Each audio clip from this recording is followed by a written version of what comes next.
Sabi nila, dala lang daw iyon ng katandaan.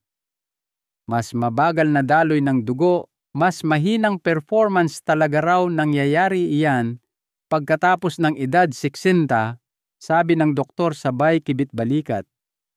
Pero 3 buwan makalipas, isang lalaking tatawagin nating Roberto ang isinugod sa ER dahil sa tila atake sa puso. Ngunit hindi pala iyon ang kanyang puso. Barado pala ang mga daluyan ng dugo sa kanyang parteng ibaba. Walang sino man ang nagsabi sa kanya na ang mahinang sirkulasyon ay hindi lang nagdudulot ng pananakit sa mga binti at dibdib. Tahimik din nitong sinisira ang inyong pagtatalik, ang iyong kumpiyansa at ang koneksyon mo sa taong iyong minamahal. Magandang araw, ako, si Dr. Jose Reyes, isang manggagamot na dalubhasa sa pag-aalaga ng mga nakatatanda o geriatric care. Sa loob ng mahigit 30 taon, nabigyan ako ng pribilehiyong tulungan ang mga kalalakihan na bawiin ang kontrol sa kanilang kalusugan, kanilang lakas, at ang kanilang kakayahang maging malapit muli sa kanilang mga kapareha. Libo-libo ng kalalakihan na higit 10 anyos ang aking nagamot at isa lang ang masasabi ko ng may buong katiyakan. Hindi ang pagtanda lamang ang problema. Ang tunay na problema ay ang isyung hindi pinag-uusapan at kung paanong mababago ng ilang simpleng hakbang ang lahat. Karamihan sa atin, ang tingin sa baking soda ay para lang sa paglilinis ng ref o pagpapaalsa ng cookies. Ngunit kapag ginamit mo ito sa isang partikular na paraan, ang paraang ituturo ko sa inyo, maaari itong magkaroon ng malakas na epekto sa daloy ng iyong dugo, sa pagiging nababanat ng iyong mga ugat arteries, at sa antas ng nitric oxide ng iyong katawan. Tama po ang narinig ninyo. Isang bagay na nasa loob lang ng inyong kabinet sa kusina ngayon ay maaaring ang kulang na piraso na kailangan ninyo para makaramdam na mas bata, mas masigla, at muling konektado sa inyong kwarto.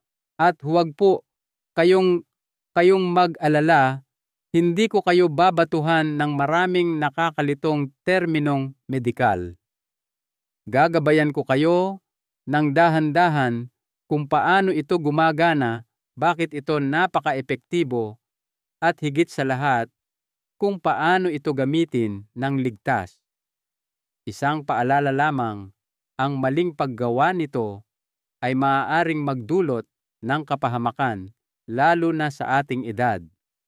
Kaya sana samahan ninyo ako dahil sa ilang sandali lang, ibabahagi ko ang simpleng paraan na tahimik na nagpapabago sa buhay ng mga kalalakihan na higit 10 anyos sa buong bansa. Bago tayo magpatuloy, kung mahalaga sa inyo ang ganitong uri ng praktikal at nakapagbabagong buhay na payong pangkalusugan, hinihikayat ko kayong subaybayan akong mabuti. Ang inyong puna ay nakakatulong sa akin na gawing mas kapaki-pakinabang ang impormasyong ito para sa inyo. Magsimula tayo sa isang katotohanan na karamihan sa mga lalaking lampas ay hindi naririnig mula sa kanilang mga doktor, at mas malaki ang nawawala sa kanila kaysa sa inaakala nila. Kita ninyo ang tahimik na paghina ng daloy ng dugo na karaniwang nagsisimula sa edad 50 ay hindi lang sumisipsip ng iyong lakas. Dahan-dahan din nitong tinatanggal ang iyong sigla, ang iyong kalooban, at ang iyong kakayahang makaramdam ng pagiging malapit sa taong pinakamamahal mo. Nagsisimula ito sa maliliit na bagay. Marahil mas malamig na ang iyong mga kamay at paa kaysa dati o mas madali kang hingalin. Marahil ay madalas kang wala sa mood, ngunit sa paglipas ng panahon, lumalala ito. At kung babaliwalain mo ito, maaari itong mauwi sa isang bagay na mas seryoso. Una, ang karaniwang problema sa mga lalaking lagpas 60, mahinang sirkulasyon ng dugo. Naaalala ko ang isang Ginoo na nagngangalang Jaime Tapantiso, taong gulang, isang retiradong accountant na mahigit 40 taon ng kasal. Pumunta siya sa aking opisina, hindi dahil sa problema sa puso, ni hindi dahil sa problema sa pagtatalik. Sabi lang niya, "Dok, parang hindi na ako ang dating ako." Malamig ang kanyang mga kamay kahit na tag-araw. Mas maaga na siyang nakakatulog sa sopa tuwing gabi. At bagamat hindi niya ito direktang sinabi noong una, ramdam kong may mas mabigat siyang pinapasan, isang pakiramdam ng kawalan na hindi niya maipaliwanag. Nang magkausap kami, nang masinsinan, inamin niya na ang pagtatalik nila ng kanyang asawa ay naging bihira alanganin at minsan ay masakit pa, hindi sa pisikal kundi sa emosyonal. Pakiramdam niya ay unti-unti siyang naglalaho, nagiging anino na lang ng dating pagkatao niya. Ang pinagdadaanan ni Jaime ay mas karaniwan kaysa sa inaakala ng marami. Sa katunayan, isa ito sa mga pinakalaganap at napapabayaang issue na kinakaharap ng mga lalaking lagpas 60. At lahat ito ay nagsisimula sa daloy ng dugo. Habang tayo ay tumatanda, ang mga pader sa loob ng ating mga daluyan ng dugo ay maaaring manigas. Ang mga ugat o arteries ay nawawalan ng pagkaelastiko.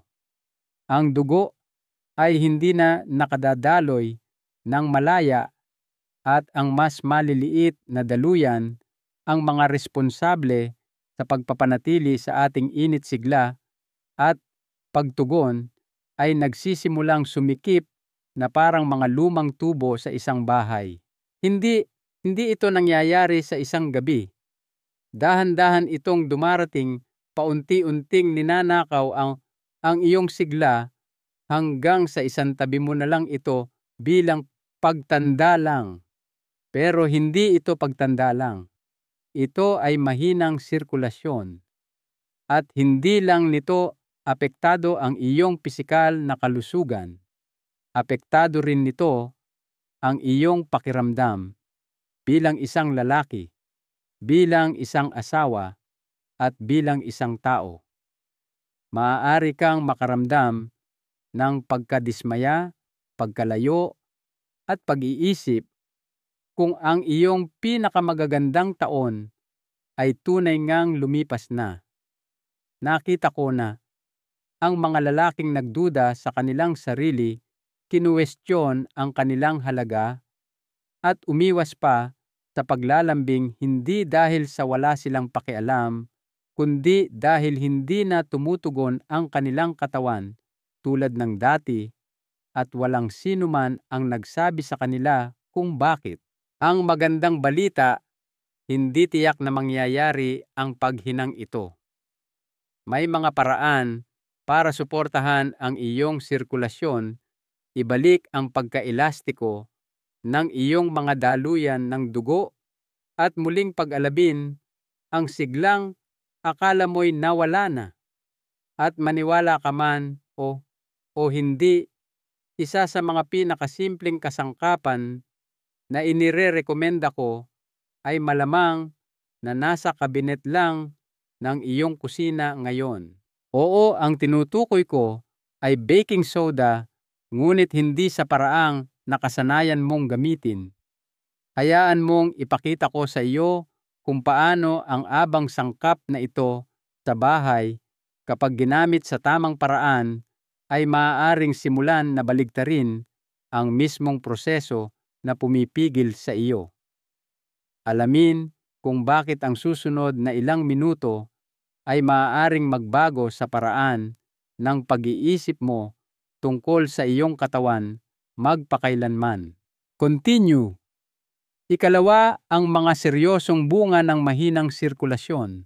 Hinding-hindi ko malilimutan ang sandaling napaiyak sa aking opisina ang isang pasyente na tatawagin nating Miguel.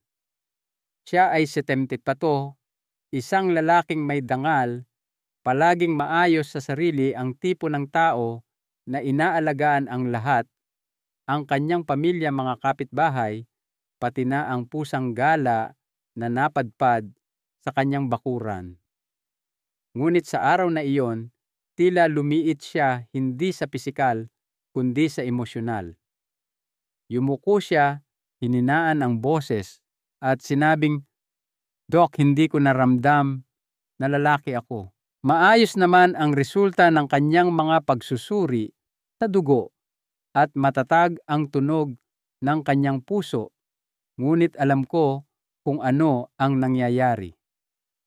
Hindi na naibibigay ng kanyang katawan ang dugo, kung saan ito pinakamahalaga, hindi lang sa kanyang mga kamay at paa, kundi sa mga mismong lugar na nakatali sa kanyang kumpiyansa, sa kanyang pakiramdam ng pagiging malapit at sa kanyang koneksyon sa kanyang asawa.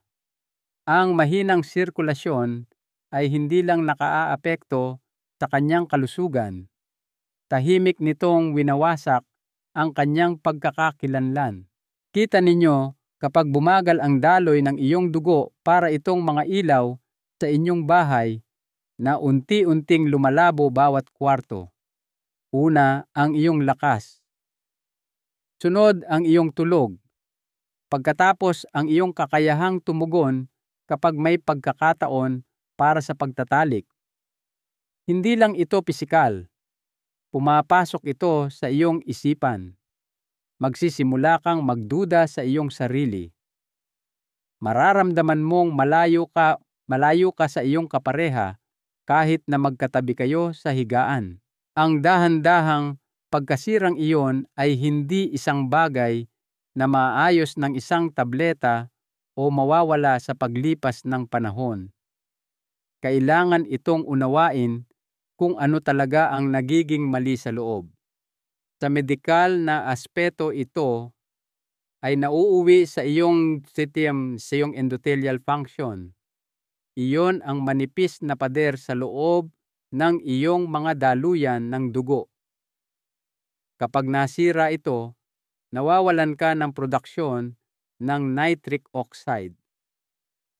Kung walang sapat na nitric oxide, hindi makapag-unat ng maayos ang iyong mga daluyan at hindi makadadaloy ng malaya ang iyong dugo. At hulaan ninyo kung aling mga bahagi ang unang nagdurusa, ang pinakamaliliit na daluyan, ang mga sangkot sa pagkaantig, memorya, init ng katawan at sigla. Ang nagsisimula bilang bahagyang pagkapagod o mas mahinang pagtugon sa kwarto ay maaaring mauwi sa isang bagay na mas seryoso, isang maagang senyales ng sakit sa mga ugat, vascular disease, mas mataas na panganib ng stroke, o kahit na erectile dysfunction na hindi na tumutugon sa gamot. Sa kasamaang palad, karamihan sa mga kalalakihan ay hindi namamalayan ang lahat ng ito hanggang sa naapektuhan na nito ang kanilang buhay sa mga paraang hindi nila inaasahan. Ngunit ito ang nagbibigay sa akin ng pag-asa araw-araw. Nais ng iyong katawan na gumaling. Maaaring maibalik ang pagiging nababanat ng mga daluyan ng dugo. Ang antas ng nitric oxide ay maaaring natural na maibalik at hindi mo kailangang umasa sa mga sintetikong tableta na may mga side effect na maaaring mas nakakatakot pa kaysa sa mga sintomas mismo. Sa katunayan, mayroong isang malakas Ngunit simpleng paraan upang simulan ang pag-aayos ng sistemang ito gamit ang isang bagay na marahil ay ginagamit mo na sa buong buhay mo, ngunit hindi tulad nito. Nang simulan kong ibahagi ang paraang ito sa aking mga nakatatandang pasyente, marami sa kanila ang bumalik sa aking opisina na nagsasabing, hindi ko akalaing mararamdaman ko pa ulit ito.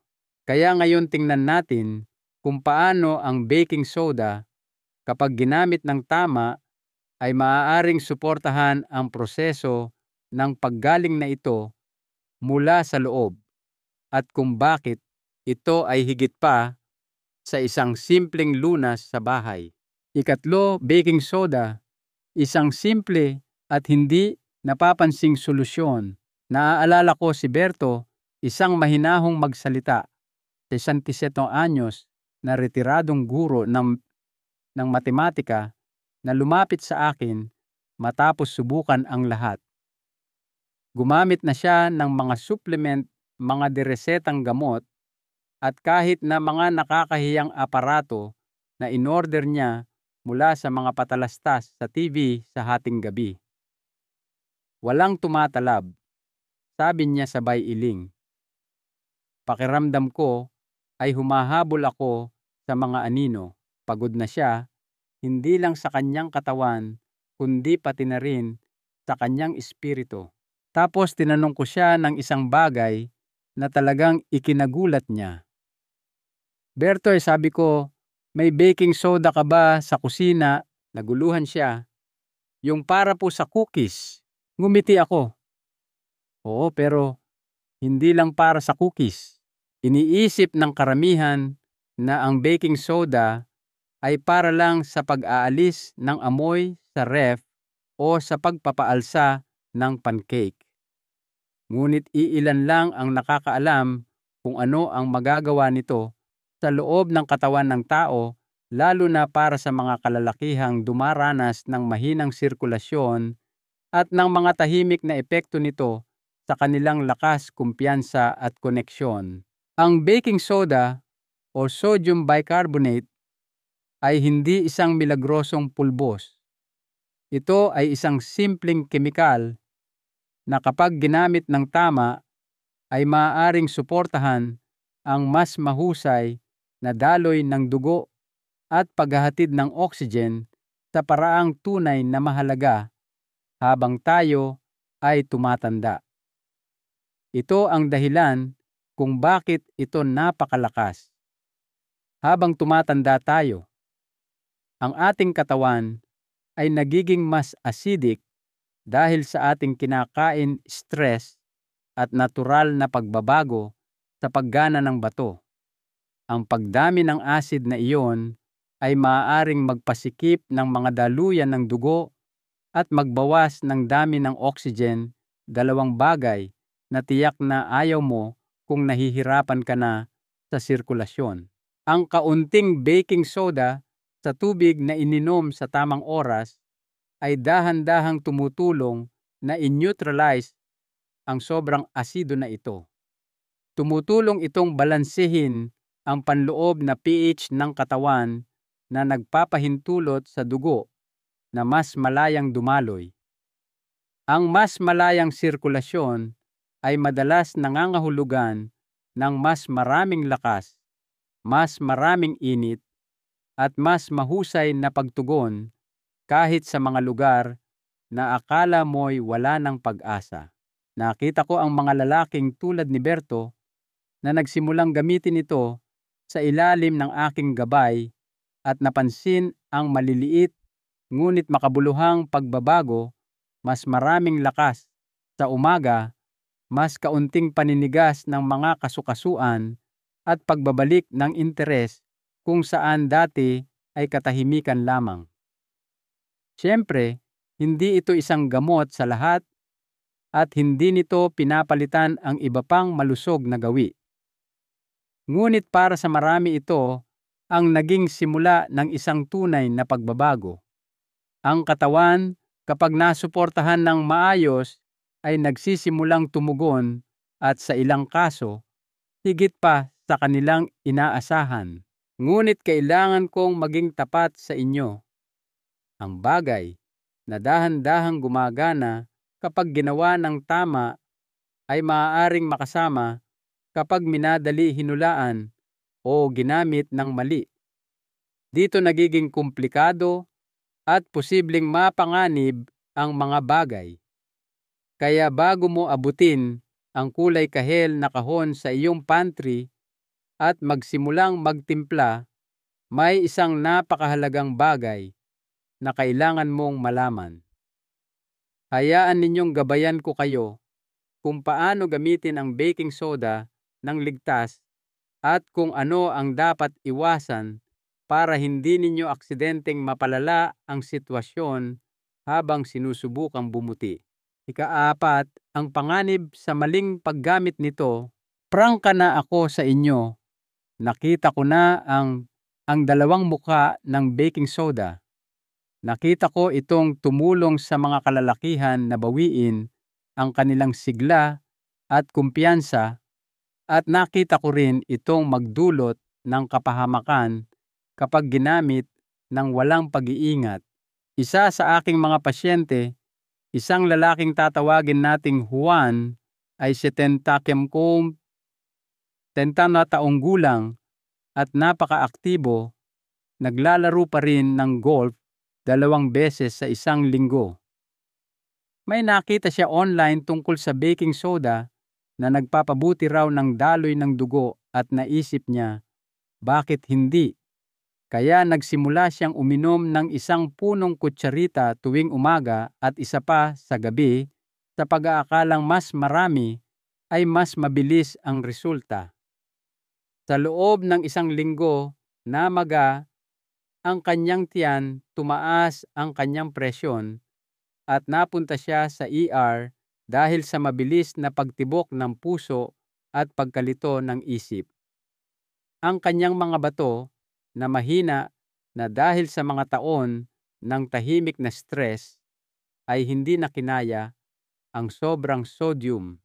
Kita ninyo, ang baking soda ay hindi mapanganib sa kanyang sarili, ngunit nagiging mapanganib ito kapag itinuturing ng mga tao bilang isang mabilisang lunas ng hindi nauunawaan kung paano ito gumagana. Hindi ito tulad ng pag-inom ng bitamina. Ito ay isang mabisang kemikal na direktang nakakaapekto sa panloob na kimika ng iyong katawan, lalo na sa iyong mga antas ng pH balanse ng likido at dami ng sodium. Para sa mga nakatatanda, lalo na sa mga umiinom ng gamot sa presyo ng dugo o may anumang antas ng pagkasensitibo ng bato, ang balanseng iyon ay marupok. Sa ating edad, ang katawan ay gumagana na parang isang instrumentong pino ang pagkakatono. Ang sobrang sodium, kahit mula sa isang bagay na natural tulad ng baking soda, ay maaaring makasira sa ritmo ng iyong puso, magdulot ng pamamaga o itulak ang iyong presyon ng dugo sa isang mapanganib na antas. Naipaliwanag ko na ito sa higit sa isang pasyente na mabuti ang hangarin na gusto lang makaramdam muli ng sigla, ngunit hindi na pagtanto ang kapalit ng panghuhula. Ang magandang balita ay ang mga panganib na ito ay ganap na maiiwasan kung gagamitin mo ito sa tamang paraan. At ang tama ay hindi lang nangangahulugang paggamit ng mas maliit na kutsara. Nangangahulugan ito ng tamang oras, sapat na pag-inom ng tubig, pag-unawa sa iyong sariling kondisyon sa kalusugan at mga gamot, at pagbibigay ng matinding pansin sa kung paano tumutugon ang iyong katawan. Nangangahulugan ito ng pagtatanong ng mga tamang katanungan, hindi pagmamadali sa mga resulta, at pakikipagtulungan sa iyong katawan, hindi laban dito. Lagi kong sinasabi sa aking mga pasyente, dahil lang ang isang bagay ay natural, Hindi nangangahulugang ito ay automatikong ligtas sa anumang dami. Ang tubig ay natural, ngunit kung iinom ka ng sobra at mabilis, maaari ka pa ring mapahamak. Maaaring suportahan ng baking soda ang tunay na paggaling, ngunit kapag ginamit lamang ng may pag-iingat, may paggalang, at perpekto kung may gabay. Ngayon, kung kasama ko pa rin kayo, alam kong hindi kayo naghahanap ng shortcut. Naghahanap kayo ng isang bagay na gumagana, isang bagay na tumutulong sa inyo na maging kayo ulit nang hindi inilalagay sa panganib ang inyong kalusugan. Kaya hayaan ninyong ipakita ko kung paano ito gawin sa tamang paraan. Dahil sa susunod na sandali, gagabayan ko kayo sa eksaktong paraan na ginagamit ko sa aking sariling mga pasyente, ang ligtas na oras, ang tamang dosis, at isang mahalagang sikreto na gumagawa ng lahat ng pagkakaiba. Ikalima, paano ito gamitin ng ligtas? Kapag pinag-uusapan ko ang baking soda sa aking mga pasyente, ang una nilang tanong ay halos palaging pareho, "Sige Dok, pero paano ko ba talaga ito gagamitin?" At iyan ang tamang tanong. Dahil tulad ng nakita natin, ang pagkakaiba sa pagitan ng pagtulong sa iyong katawan at pagpinsala rito ay nakasalalay sa paano. Para sa karamihan ng malulusog na nakatatanda na higit sa 100, ang pinakaligtas na simulan ay isang kapat na kutsarita, 1/4 TSP lamang ng baking soda na hinalo sa isang buong 8 onsang baso ng tubig. Dapat itong inumin nang walang laman ang tiyan, perpekto kung unang bagay sa umaga. Hindi pagkatapos kumain, hindi bago matulog, at tiyak na hindi maraming beses sa isang araw. Isang beses lang. Maaaring parang napakaliit na halaga iyon, ngunit maniwala kayo sa akin, pagdating sa inyong panloob na balanse, ang maliit ay matalino. Naaalala ko ang isa sa aking mga pasyente, si Jorge, na 74 taong gulang at nahihirapan sa biglaang panghihina sa hapon at mga isyu sa sirkulasyon na kahit ang maikling paglalakad ay parang isang mabigat na gawain. Sinimulan namin siya sa simpleng paraang iyon, isang kapat na kutsarita tuwing umaga, walang laman ang tiyan, na may isang buong basong tubig. Sa loob ng 3 linggo, sinabi niya sa akin, "Hindi ko alam kung ano ito, Dok, pero pakiramdam ko ay mas malinaw, mas matatag, at hindi na nagyeyelo ang mga kamay ko." Ngayon, narito ang isang bagay na hindi iniisip ng karamihan pag-inom ng sapat na tubig o hydration. Ang baking soda ay pinakamahusay na gumagana kapag ang iyong katawan ay may sapat na tubig. Nangangahulugan iyon ng pag-inom ng tubig sa buong araw, hindi lang kapag nauuhaw.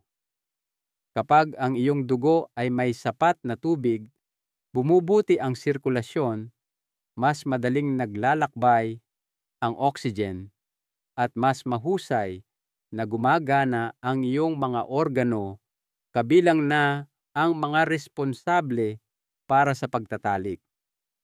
Kaya wag lang mag-focus sa baking soda mismo. Isipin ito bilang bahagi ng isang mas malaking pagbabago sa kung paano mo inaalagaan ang iyong katawan. At ito ang pinakamahalagang bahagi. Kung kayo ay umiinom ng anumang gamot, lalo na para sa alta presyon, kondisyon sa puso o problema sa bato, kailangan ninyong makipag-usap muna sa inyong doktor. Hindi ito tungkol sa takot. Ito ay tungkol sa paggalang. Ang inyong katawan ay dumaan na sa mga dekada ng buhay. Nararapat itong bigyan ng maingat at pinag-isipang atensyon. Hindi ka naman magmamaneho ng isang klasikong sasakyan nang hindi muna tinitingnan ang makina. Hindi ba tratuhin ang iyong kalusugan ng may ganoong paggalang? Karamihan sa mga kalalakihan ay hindi nangangailangan ng himala. Kailangan lang nila ng isang maliit na tagumpay na pagbabasehan, isang positibong pagbabago na nagsasabi sa kanila, hindi ka patapos, hindi ka sira, nariyan ka pa rin. Iyan ang maaaring maging epekto ng simpleng pang-araw-araw na gawin na ito ang simula ng pagbabagong iyon. Konklusyon, isang aral mula sa isang lalaking nagngangalang Francisco. May isang lalaki na nagngangalang Francisco na madalas pa ring sumagi sa aking isipan. Siya ay 76, isang tahimik na byudo na bihirang magsalita maliban kung ito ay talagang mahalaga. Lumapit siya sa akin matapos marinig ang tungkol sa baking soda mula sa isang kaibigan.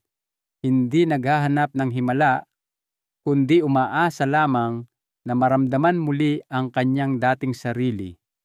Nais niyang makaramdam ng higit na sigla, mas maging naroroon at marahil buksan ang kanyang puso sa isang bagong tao. Sinimulan namin siya sa parehong simpleng gawain na ibinahagi ko sa inyo ngayon, isang maliit na dosis ng baking soda sa umaga, tamang pag-inom ng tubig, at isang pangako na pakinggan ang mga senyales mula sa kanyang katawan. Ngunit may ginawa si Francisco na nagdulot ng lahat ng pagkakaiba, na natili siyang tuloy-tuloy.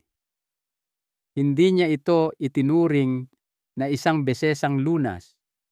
Iginagalang niya ang proseso at binigyan niya ang kanyang katawan ng oras at puwang na kailangan nito para tumugon. Ang mga pagbabago ay hindi biglaan, ngunit ito ay totoo, mas maiinit na kamay, mas malalim na tulog, isang panibagong kakayahang maging present sa kanyang mga pakikipag-usap. Pagkatapos isang araw, may isang magiliw na ngiti. Pumasok siya sa aking opisina at sinabing, "Doc, sumali ako sa isang walking club at may isang kaibig-ibig na babae roon. Hindi ko akalain na mararamdaman ko pa ang ganitong uri ng pagiging malapit muli, pero nararamdaman ko. Ang ibinahagi ko sa inyo ngayon ay maaaring mukhang simple, ngunit ang kapangyarihan nito ay hindi dapat maliitin." Pinag-usapan natin kung paano tahimik na ninanakaw ng mahinang sirkulasyon sa napakaraming lalaki na lampas sa simpwano ang kanilang lakas, pagtatalik at pakiramdam ng sigla. Ginalugad natin kung paano kapag ginamit ng tama ang isang bagay na kasing simple ng baking soda ay maaaring makatulong na maibalik ang balanse, suportahan ang sirkulasyon at muling pag-alabin ang pakiramdam ng buhay sa mga lugar na matagal nang tahimik. Hindi ito tungkol sa mga shortcut. Ito ay tungkol sa pagbibigay sa iyong katawan ng tuloy-tuloy na pangangalaga at atensyon na nararapat dito ng may pasensya, pagiging tuloy-tuloy at paggalang sa sarili. Kaya kung kayo ay nakakaramdam ng pagod, pagkalayo sa iba, o parang may isang bagay na tahimik na nawala sa paglipas ng mga taon, hayaan ninyong ito ang maging senyales ninyo. Hindi pa huli ang lahat. Ang kakayahang gumaling ay nasa loob mo pa rin. Hindi pa sumusuko ang iyong katawan sa iyo. Naghihintay lang ito na iyong pakinggan at bigyang pansin. Marahil ang lahat ay nagsisimula sa isang maliit na pagbabagong ito. isang basong tubig, isang simpleng gawi, isang tahimik na pangako sa iyong sarili na seryosohin ang iyong lakas, ang iyong kalusugan, at ang iyong buhay. Hindi bukas kundi ngayon. Dahil hindi ka patapos, mahalaga ka pa rin. At meron pang napakaraming buhay na naghihintay para iyong maramdaman. Isang mahalagang aral mula sa doktor. Ang pinakamahalagang aral na natutunan ko mula sa mga lalaking tulad ni Francisco ay ang paggaling ay isang kilos ng paggalang sa sarili. Ito ay tungkol sa pagpapasya na ikaw ay karapat-dapat sa pagsisikap. Kung nakaantig sa inyo ang kwentong ito, mangyaring ibahagi ito sa isang kaibigan, kapatid, o sino mang lalaki sa inyong buhay na maaaring kailangang marinig ang mensaheng ito ng pag-asa. At nais ko ring marinig ang inyong panig. Mag-iwan ng komento sa ibaba at ibahagi ang isang maliit na hakbang na plano ninyong gawin para sa inyong kalusugan ngayong linggo. Ang inyong paglalakbay ay maaaring maging inspirasyon sa iba na simulan din ang sa kanila. Huwag kalimutang i-like, i-share sa inyong mga kamag-anak at mag-subscribe sa ating channel para sa mas marami pang payong pangkalusugan.